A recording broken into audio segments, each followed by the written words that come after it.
welcome back to Aging, Healthcare, and Everything in Between, where we talk about the things that help families live well through retirement years. And I'm your host, Stephanie Pogue.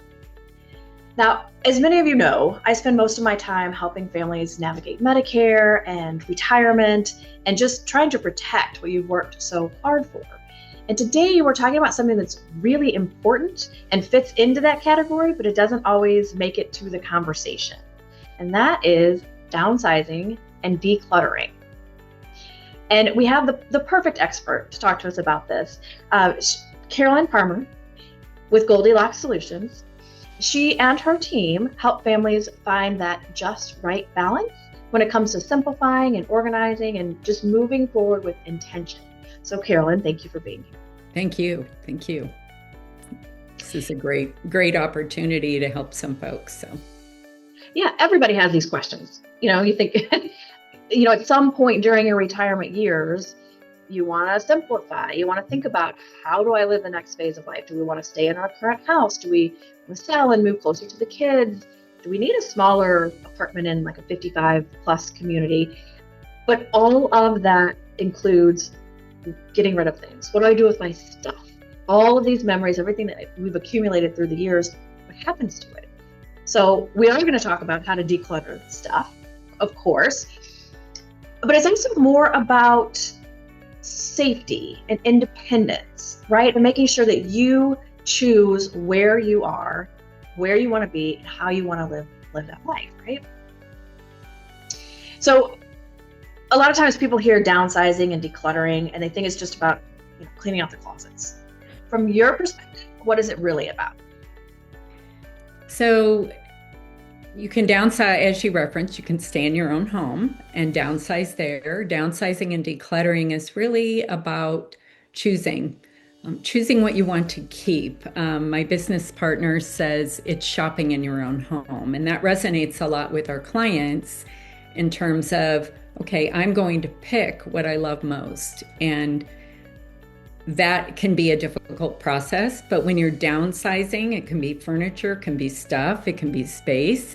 And then decluttering is really a letting go. I find that people have art on their walls, and when we're talking about what would you like to keep and move with you, they don't want it because some neighbor gave it to them and it's just hanging on the wall. So we can't ever assume that everything in our house is important enough to select.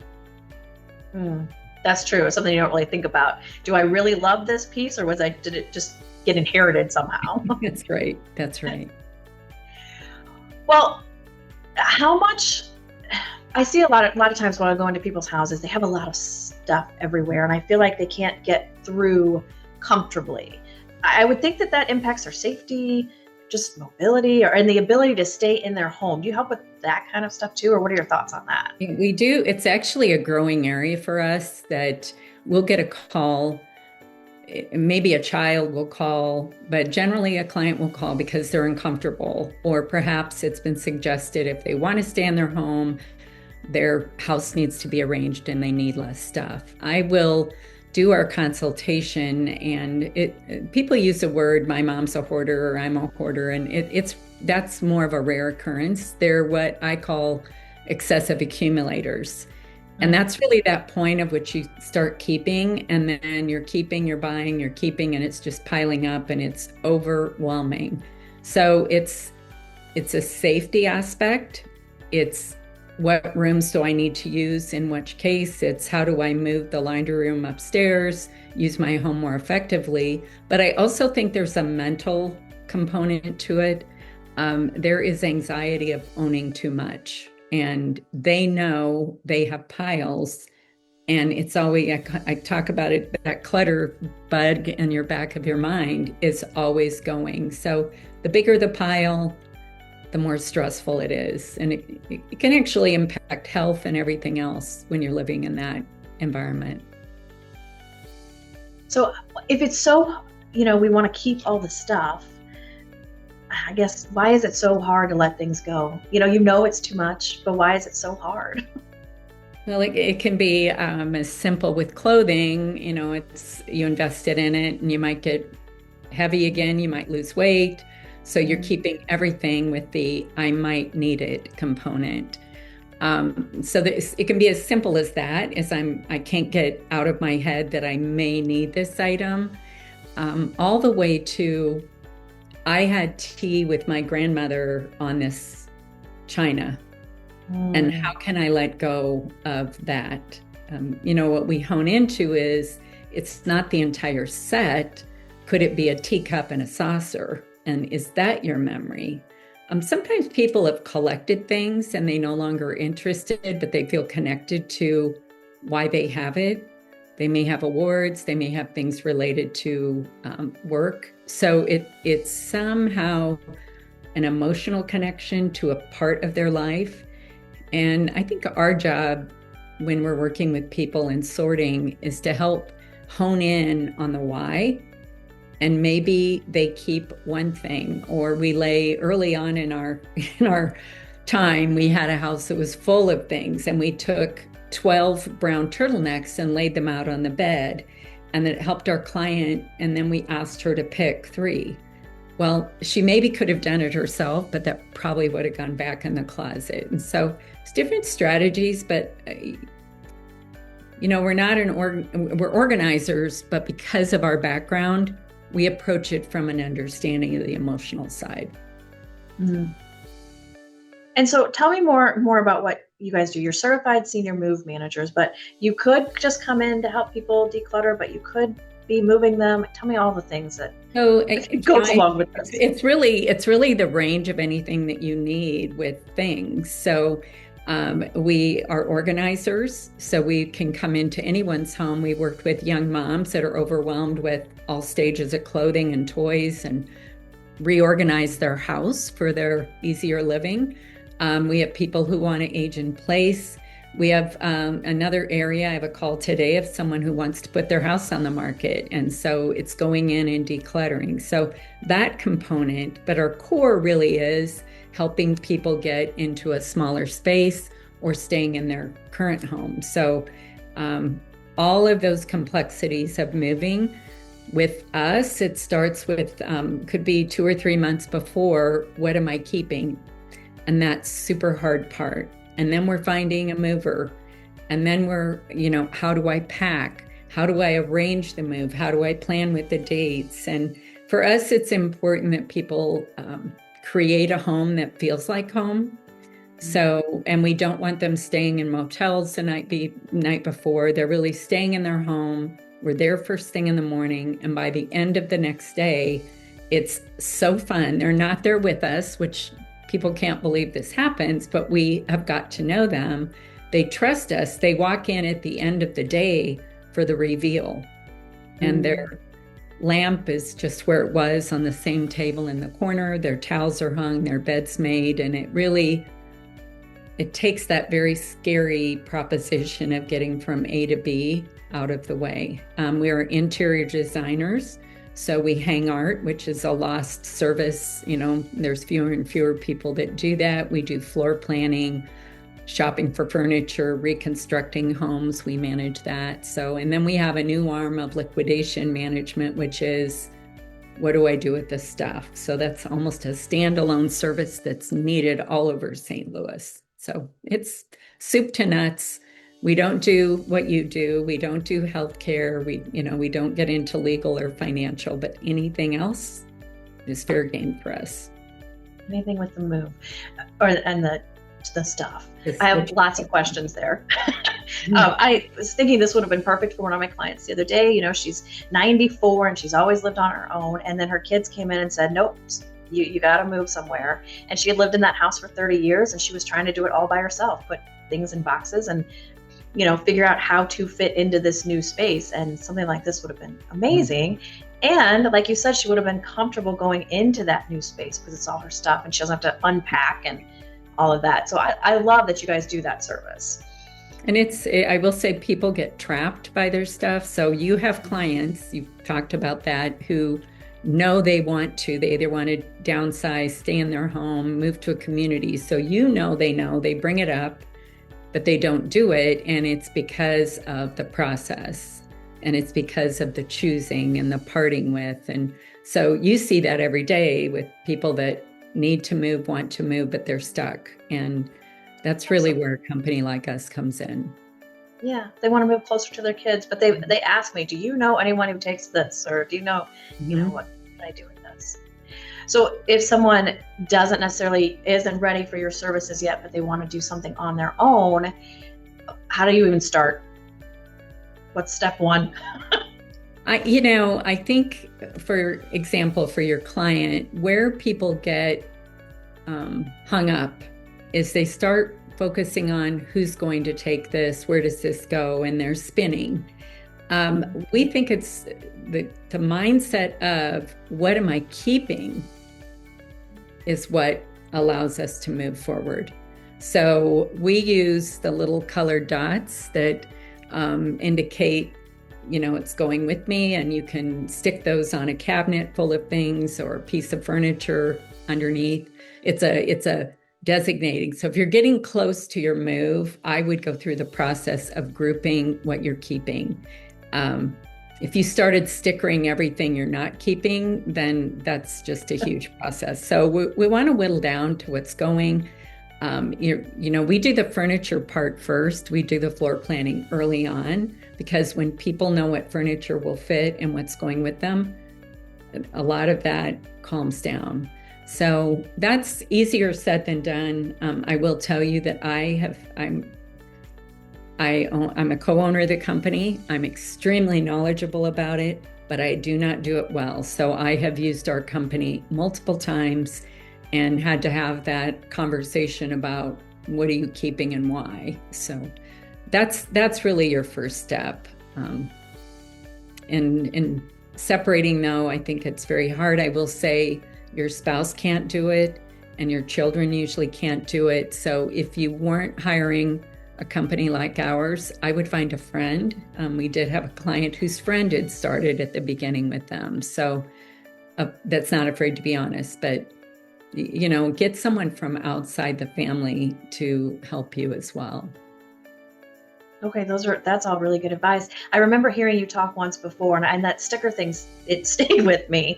I was even telling my mom, don't worry about what to do with everything. Pick the things you want to keep, and then we'll figure out the rest. Right. It does make it a little bit easier, I would think. Mm-hmm. And then, like you said, the categories start with the furniture, start with that. Right. So I do see all the time. I'm a big planner. I feel like everybody needs to plan for everything. Even if you don't want to move right away, still, start planning. What are you going to keep? Let's get rid of a little bit here and there. But what I see all the time is that families don't plan, and they wait until there's some major health event or a major transition. And then you're trying to make all these decisions quickly, and it's under pressure. So from your experience, tell me what it looks like, the difference between planning to downsize versus what I would consider crisis downsizing and being forced to do it quickly. It's interesting. I've had 2 conversations in the last 24 hours kind of on this topic. So as you know, and people in our industry know, that when you wait too long, a lot of times you'll lose your ability to choose. If you have a fall, you go to rehab, you can't go home, then you're looking at what's available. I think more importantly is to go when you're independent, to kind of face that it might be inevitable that I have to move somewhere else. Let's do it when I can choose. And so I see people who go to independent living, and I believe had they stayed in their home, they probably would have hopped right into assisted living at some point. So people remain more independent and healthier when they get to the right living situation. It also, they don't realize how lonely they are. We can get into some tearful moments, as you do with some folks when we start talking about moving. They don't eat well. They don't sleep well because they're anxious about all of this. But your world shrinks, you don't eat well, you're not sleeping well, so you're just driving the car towards poor health. So we just, if you plan ahead, I just talked to a community about this, that we love to hear from people when they're just thinking about it, because there's a lot you can do where you say, are you going to a 1-bedroom? Okay, let's think about that. it's so nice to have planned ahead. Then we can get people settled and love what they're going in a quick manner, but it's the process of feeling like they really didn't choose it, that it was whittled down, and here's where I have to go. So yeah, very limited options. You pick the best that you can at that time. And it's important too, it doesn't mean that something's going to happen. If you're planning ahead, that doesn't mean that something horrible is going to happen tomorrow. Right. You just have a plan. You know what's going to happen just in case. Right. And you get to choose. I met with a man who he probably won't go to an independent living arrangement for a while. And we've had this, it's interesting, it's been more the guys, but we're in there and we're talking about decluttering furniture. And then we start migrating towards where is the next place. And all along, we're talking about kind of that community, but it's not, you have to decide everything now, but in the process, when we work with them, I think they start to understand the mindset of, I want to control where I'm going to live. Yes. Yes. Everybody wants that control, that independence. So how do we, if we are, adult children, we're trying to think about this for our parents. You have a lot of experience with this. How do you approach your parent? What do you, when they say, nope, I'm going to live in my house forever? Well, some people will do some scenarios, or maybe they'll reference a friend of their parents. So it's sort of bringing up things that the parents have seen. Sometimes all you're able to really do is to get the house safer. But I have seen the successful part to really focusing on the positive, finding friends of theirs that maybe have done it, touring communities, sometimes that, making sure you're getting lunch and they're seeing what that's like, staying positive as to what will life really change or not. But it's, we've had some people where there's been 2 or 3 years of lots of tears and anger, and especially if you live out of town and you're flying in and you're not there to help. And but there are sometimes circumstances and stories that exist in their realm that can be used. So, and even like with my own mom, we partnered with her doctor, and he was the one that brought it up. So you can sometimes pull in a financial advisor, someone like yourself. You can be a great team member if your client allows you to talk with the children. You can actually be part of that independent set of eyes of what's needed. You're usually maybe even more in tune with it than the family or other people, just by talking with clients, hearing their stories, seeing the stress. So, in your role, you could really be a good spotter and teeing up the conversation. That is true. I think people don't share with their kids all the time what they're going through and how they're feeling, but they will tell their advisor, their doctor, their whatever. So it is important for the kids to be involved with the entire team. I know that's not exactly what we're talking about today, but it is important. It is the whole team. And that was a whole other conversation I had today about that team of multiple disciplined people. And, if you've got the right people involved and there's a lot of trust and they're hearing it, but more importantly, if they see a plan. I think the other part is the losing of control, because when kids start driving the car towards, you can't take that sofa, mom, or you have to live in a 1-bedroom, you can't have a 2-bedroom, and they start deciding the destination, then that can also stop the whole process. So always letting them know they're in charge is the best route. Oh, that is important. I can see how the kids we want to step in and just get it done. We can see what needs to be done, but the parent has to decide, keep them in control. Right. That's good.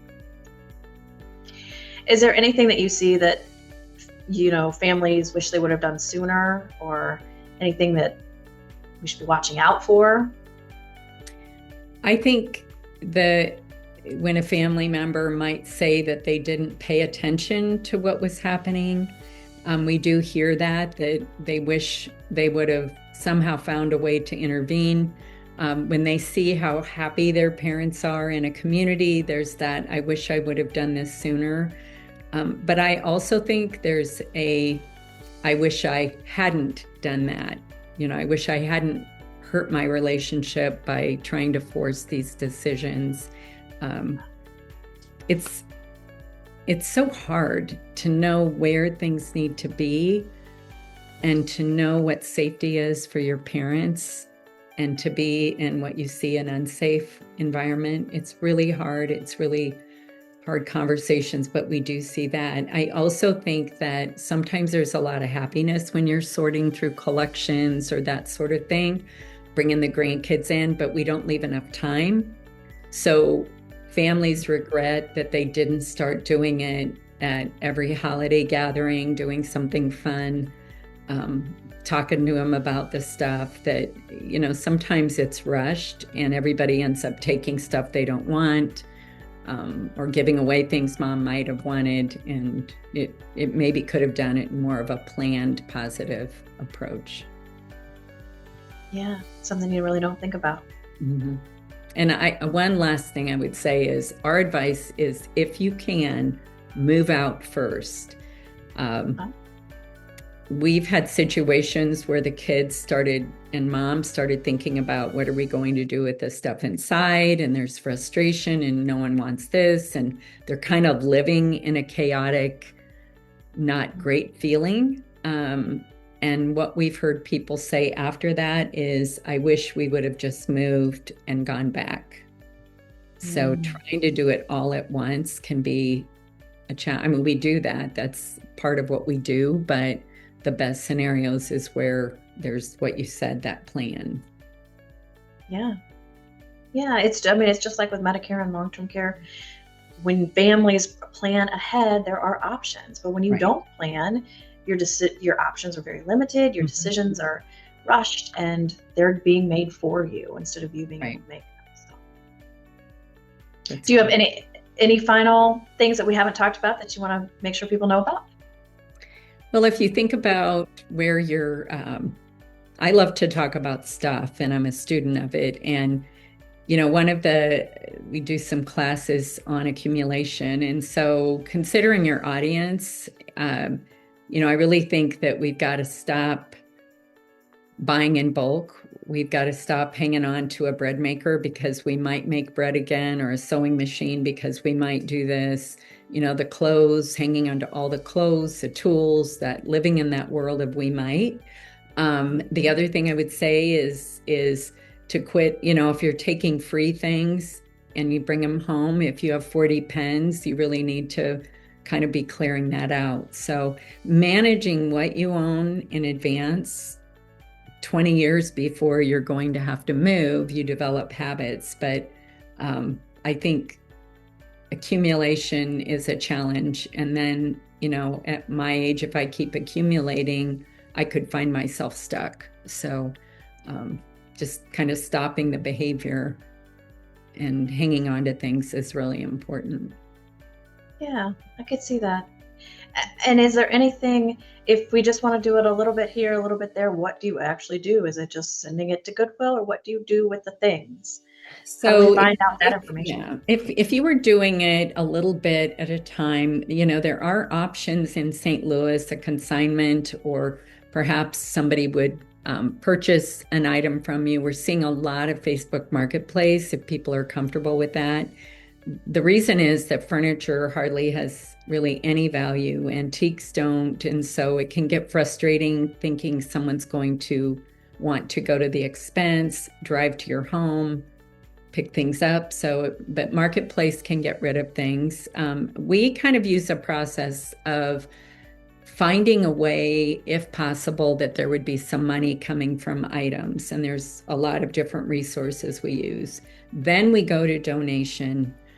We're trying to keep things out of the landfill at the end of the day, and our clients appreciate that. There's so many different options we have for donating because we live in a metro area and a lot of generous people. So then you're donating, and you just kind of keep that process going. If you're trying to sell things and you still live in your home, it's almost beneficial to sort of have those all identified and then see if there's different professionals might be interested in either coming to get them and pay you, or maybe you can put them in consignment or marketplace. And then the last thing would be haul away. And charities are full of furniture and clothing and all of that. And so we encourage people to really use a discipline of, is this in good enough condition that I would put it in another home that I had, that I would reuse it? Is it in good enough condition I would give my neighbor? Because, a lot of charities are then reusing them with people. So it's that idea of dignity, but it's also, do you really want to take it to Goodwill, St. Vincent de Paul, and then they have to throw it away? I had someone say, well, I don't give that to them anymore because I saw them throwing things in the dumpster. And I said, well, probably because of what they're given. It's not the good stuff. It's, so we hear now that furniture's going into the landfill, a lot of it, because there's no one that wants it. And it's sickening, but that's kind of where we are in these recent years. Things just to be thrown away. I believe that the kids don't want the furniture, unfortunately. I know we have antique pieces from my husband's grandparents. I mean, I don't know what we're going to do with that, but we don't want to get rid of it. And we're stuck in that same stuff. I know. And they're so, we've got an IKEA generation following us where their kids are going to inherit 500 pieces of something, where if they would have just taken a piece of furniture that would last for 100 years, but we can't, they don't listen to us. So we've got that in between. And then that people after them, I think, are going to want the quality. So that's my hope. Like China and crystal eventually will have a new market. So yes, just not right now. No. Well, if people want more information about you or what your team does, where can they go? So we have our website is goldilockssolutions.com. And I always tell people there's 3 S's in that URL. On there's a place where you can contact us, but you can also go through social media. Goldilocks Solutions is our Facebook and Instagram. But you might want to just call us directly at 314-517-1250. We offer a free consultation in your home. So there's no obligation. It's a place you can get ideas. If you don't hire us, when we leave, you'll have at least a roadmap or some plan in place. Perfect. I love that. Well, thank you. I'm glad that you came on and gave us some good tips, good advice. I think it's important people know that downsizing is not about getting rid of everything. Right. Just about making space, right? And planning the next chapter of your life the way that you want it to be. That's right. And plan ahead so you have more choices than being forced to make decisions later. Yes. And if you're listening and this made you think of a parent or a friend or someone else who might be vulnerable, just share this episode with them. Thanks for listening to another edition of the Aging, Healthcare, and Everything in Between podcast. Please share this podcast so that others can benefit from the content. Please also leave reviews, as feedback is important to me. And if you have any suggestions for a future episode, email them to s.pogue@stlouisinsurancegroup.com. Thanks again for listening, and I look forward to bringing you more valuable content soon.